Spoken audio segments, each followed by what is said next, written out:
So there are two things that I've noticed over the past few years that I have found personally to be far more useful than any scientific study. Now, this video is not hating on science. I'm just saying that I have found these things to be far more practically useful. And these two things are, one, watching other lifters, and two, talking to other lifters. Now, the first one, I know it sounds creepy, and I know that it's not something that we are supposed to do, but I have gotten a ton of value from just observing other lifters. Now, this could be in person, this could be in social media, on social media, hopefully not on person. That's a crime. Actually, in person, if you think about it, sounds like even more of a crime. Ugh. I've already ruined this video. It's been like 30 seconds. Anyway, I have found that just looking at other lifters and observing how they warm up, their technique, their rituals before they do a main lift, how do they get in the zone, how are they focused, how are they moving during the set, how close do they push to failure, how close do they go, and how slow do they let the reps go before they call the set.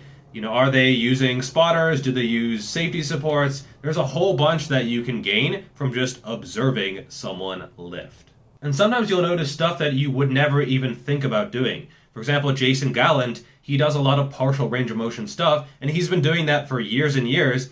And in recent years, we hear about, lengthened partials. A lot of his techniques have kind of been vindicated. And there's nothing wrong with science, but you do have to recognize the fact that it moves slowly, that often it is behind what is actually working, and it's just kind of explaining why something works, or it's saying to the extent that something works. And so often, the bros, a study comes out and they're like, yeah, we know, like 2-3 decades behind, but thanks for the warning, thanks for letting us know that what we've been doing works. And again, that doesn't mean science is bad, it's just necessary to recognize that science is very rarely on the cutting edge, at least for exercise science.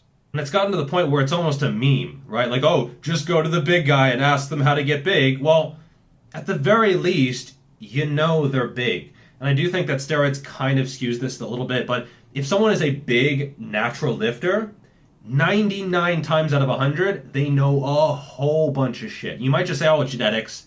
That is so rarely the case. I've talked to literally hundreds of big naturals, a lot of whom are bigger than me, and they all know their shit. Like, almost, it's super rare that I talk to them and they're just like, yeah, I don't know, this just sort of happened. No, they almost all know their shit.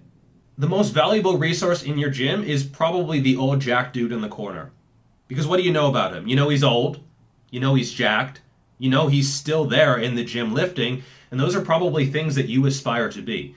Well, you might not aspire to be old, but you're gonna be old. It's better to be old than, not old.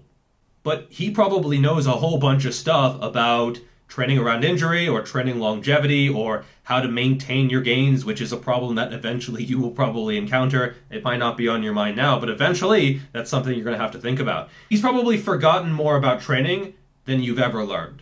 And the second one is not just watching other lifters, but talking to other lifters. And this could be online, this could be in forums, this could be in person, this could be face-to-face. And after you talk to a whole bunch of lifters, you start to notice trends. And often these trends are different than the science, and that should make you ask a lot of questions, right? Like if the research says, 30 sets to failure per muscle group per week, 45 sets per muscle group per week, and literally every single top natural lifter that you talk to, or enhanced lifter for that matter, is like, it's not a thing. And it's kind of known as like this joke of a thing. Well, I'm going to go with the lifters rather than the study. And a lot of the changes in my technique that I've gone through over the past few years, which has benefited me immensely, has been not through a scientific study or a paper or like a book on biomechanics. It's been just from observing other lifters or talking to other lifters and seeing, okay, well, a lot of them seem to be doing this. I'm doing this. Maybe I'll try that and see how it works. It's just giving you more tools for your toolbox. You don't necessarily need to use them, but it's nice to have them. Additionally, and this one might be a little bit of a contentious topic, but I think that you can and should compare yourself to other lifters.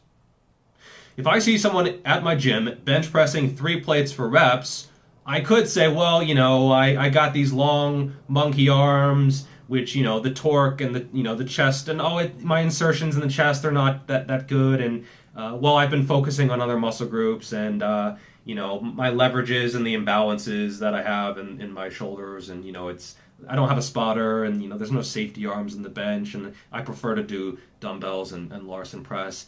There are a million excuses that I could use, or I can look at that and say,